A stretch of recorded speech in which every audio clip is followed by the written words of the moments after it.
Okay, good. So the question I have here is, I'm going to read it just to get it all out there. So many spiritual teachers guide us toward awakening to our true nature, known as enlightenment. Those who have achieved this... And that's what we're referring to as the receiving mode. Right, right. And so a lot... And enlightenment is not like a college degree where once you get it, you hang it on the wall and it's yours forevermore. It either is or it isn't in this moment. In other words, you're either allowing who you are or you're not. So enlightenment is a current state of being. It's not ever anything that you can just be. Don't let anybody ever give you a certificate of enlightenment. Hand it right back to them and say, this is an ongoing process. Yeah, it can only occur in the now, right? And to prove it, just punch them when you give it back to them. Good. So those who have described achieving at least this state on a consistent basis, so obviously it's not a college degree. Instead of calling it a state of enlightenment, let's call it understanding of the laws of the universe and a deliberate interest in applying myself in successful ways. Let's not try to define ourselves or anyone else as enlightened or not enlightened. Let's instead say, I am aware of the laws of the universe, and I intend to be, as often as I can, in full sync with who I am, because that's what enlightenment in the moment is. But being enlightened in this moment and then not in another moment, Esther was in such a state yesterday because she came into this hotel uneasy about its newness and uneasy about the people who had been involved in setting it up that are no longer involved in things.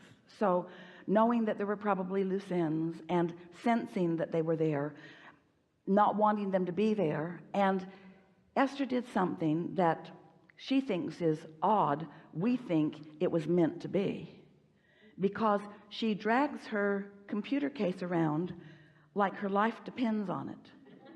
Well-meaning people offer to take it for her all the time, and she says to them, no thank you. But what she means is, I don't trust you. I don't trust you with this. You don't understand the importance of this. We can't even register our group without this. My life is in this. Don't ask me to turn over something that matters this much to me. So she's been walking around for a really long time. In fact, she has calluses. Verify that right there. Oh, wow. That's from that bag. Yeah, never out of her hand. She'll wrestle a flight attendant to the ground before she'll turn it over. So she checked into the hotel, having fun with friends, had a little expected kerfluffle over her sleeping room because of her vibration was right where she last left it. Walked off and left her bag right there. Took her purse, went with the bellman. He dragged her other bag, went to her room, didn't notice it, had lunch, didn't notice it, didn't think about it, got ready to come down here to get ready for you last evening. Where's my bag? Where is my life? So she went to the front desk immediately, so fast that if you had seen her, she would have looked like a streak. She's never moved so fast. Right to the front desk that she had already defined as somewhat, really a lot, dysfunctional.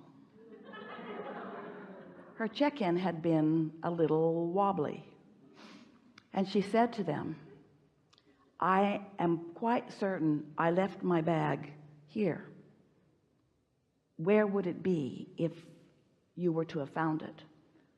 Behind this counter, or in this receptive area, or in a lost and found area? So Esther said, all right. So they looked behind the desk. They went into the other room. They were very kind to her.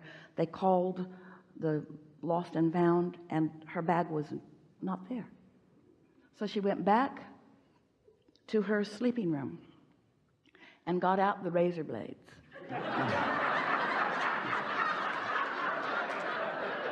Why go on?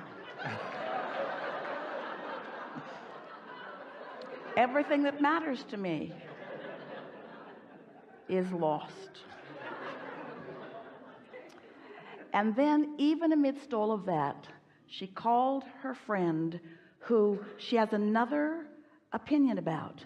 This is a person who is the most effective in the moment, make anything happen that needs to be happen person that she has ever met in her entire life.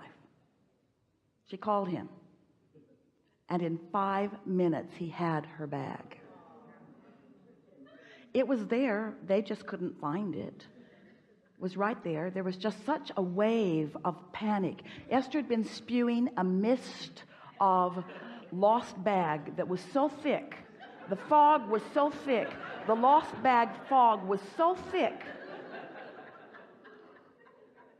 that it took a very clear-minded person, not Esther, in that moment. Esther could not wear her Enlightenment plaque in that moment.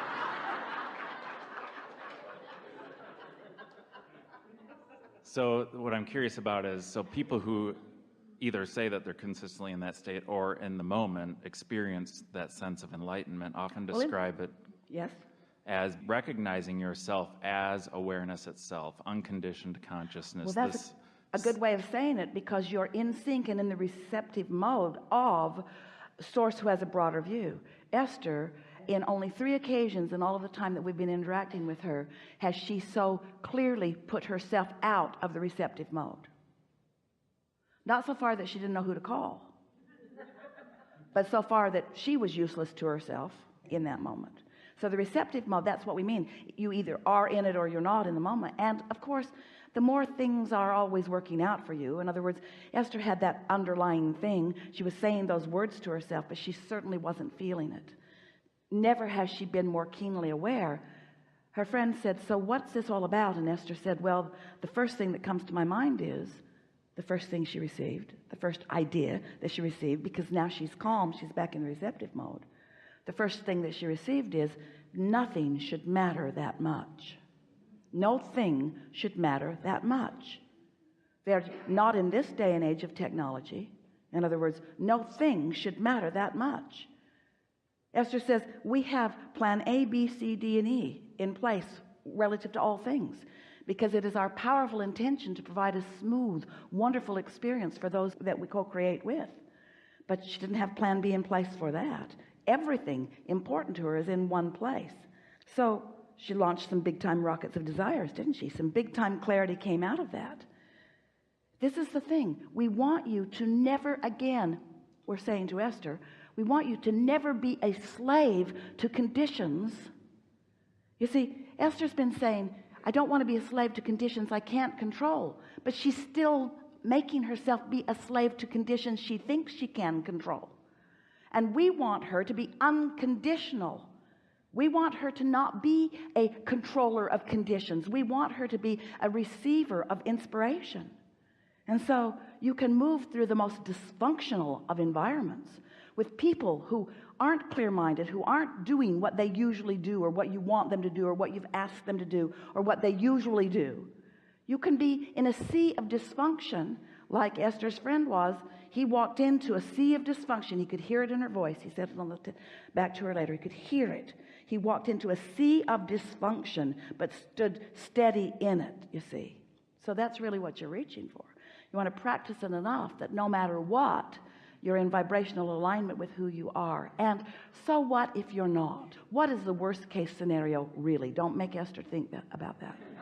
But what is the worst case scenario? In other words, inconvenience, maybe time lost, maybe redefining.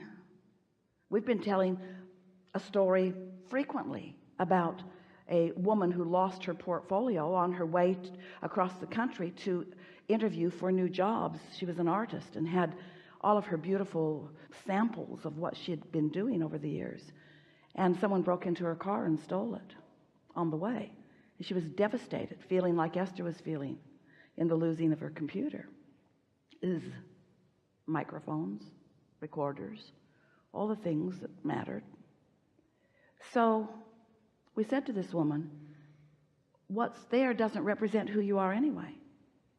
You hold so tightly to what you have or what you believe that you are that often you don't allow yourself the evolution into something that really is a better answer to who you now are. We said to her, that stuff that you painted all those years ago does not even begin to reflect who you are. And sometimes when you're carrying things around with you, possessions, things, even relationships, but most of all beliefs, you prevent yourself from the discovery of the new, clear, more adventurous, more satisfying path by clinging to the things that you have decided are so important, you see. You want to be a free floater in this universe of ideas. You want to be a ready receiver for the new ideas that are coming to you, not holding and clinging to what once was the best translation. We want you to look future into your vortex, not back into present tense, not backwards into present tense, not backwards into present tense.